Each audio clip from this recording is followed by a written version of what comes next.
Going to be a video going over some time trial course history, so having a look at the V718 and the R25, which is where historically the fastest 10 and 25 mile time trials have been set for the last 20 years or so. And it was interesting this year to see the return of both courses, a newer iteration of the V718, but then essentially the same version of the R25/3H after the roadworks were complete on the A465, the head of the valleys road. Looking back through the history books, the V718 is always up there.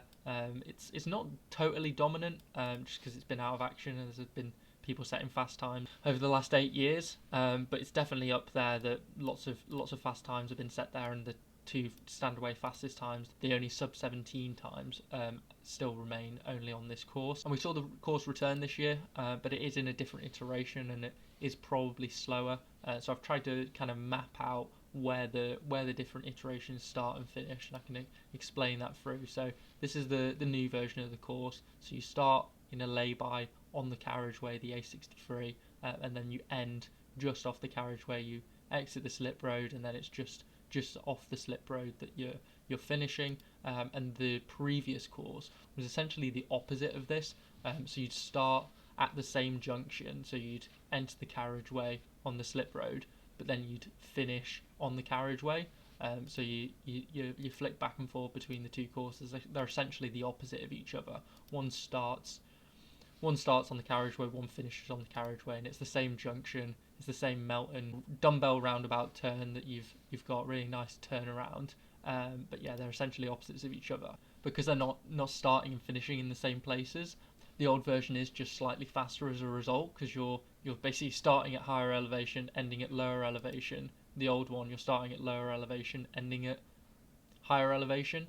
So there's a little bit of a drag on the carriageway between the start and finish points. So in the old version of the course, you've got a downhill run to the finish, whereas the new version of the course, you've got a little bit of an uphill drag after you're getting started. But it's still a very fast course. It's a very smooth surface, and this roundabout is a dumbbell style junction. Nice smooth turning points, and yeah, good visibility, good surface, and it's still a fast course. It's just maybe not as quick as the old one, and we only saw it come back once this year.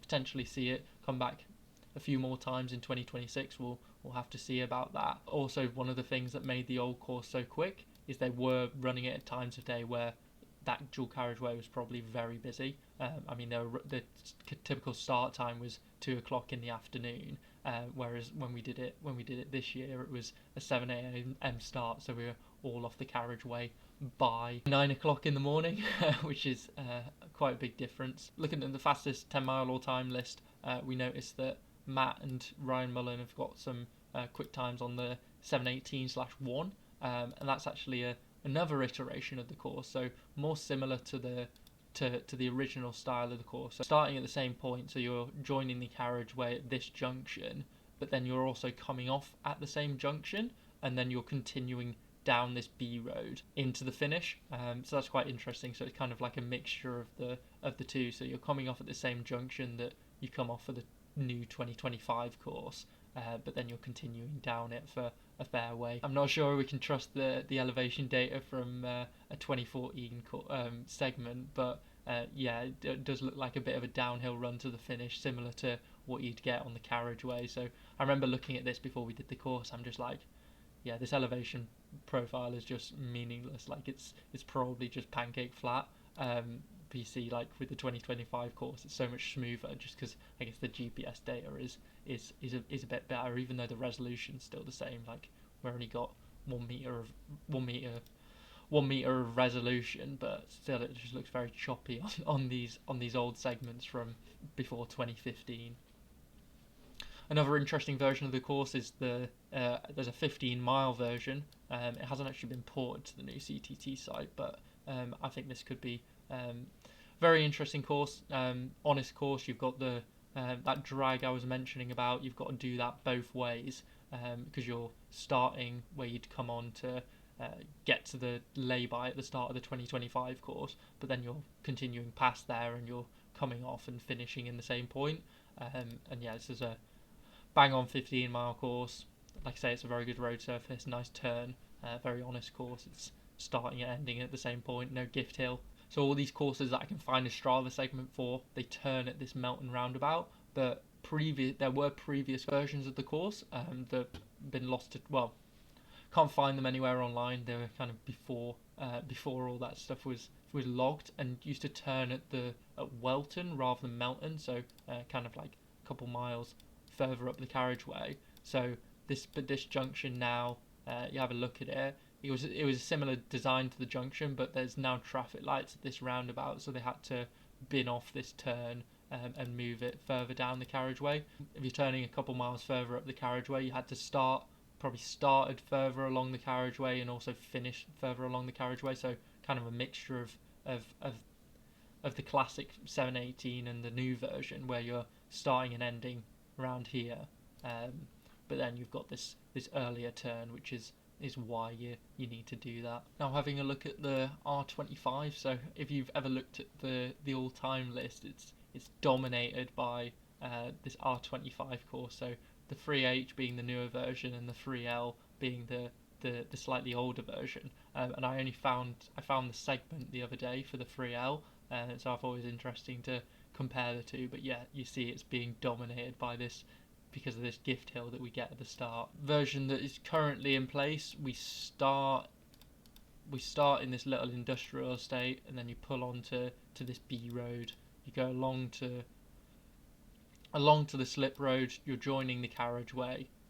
You've got this big gift hill here, and then you're kind of ending just at the bottom of the hill. You've got a little bit of an uphill drag to the finish, but compared to this big gift hill that you get, where you're losing a huge amount of elevation and getting free speed for that, yeah, it's not too bad. But then looking at the older version of the course, you actually didn't go as far up the hill, so you take this exit from the carriageway slightly earlier. You used to come off at Glenheath on the 3L version, but then you're staying on the carriageway for a little bit longer, so you got a little bit of an uphill drag to the line, but it's actually not too significant. I mean, it's not very steep bit of gradient, because it's ending just before the hill really kicks up. Because you're finishing a little bit further down the hill, you needed to start a bit further up the road to get the distance to make the course legal by CTT requirements. So starting and ending within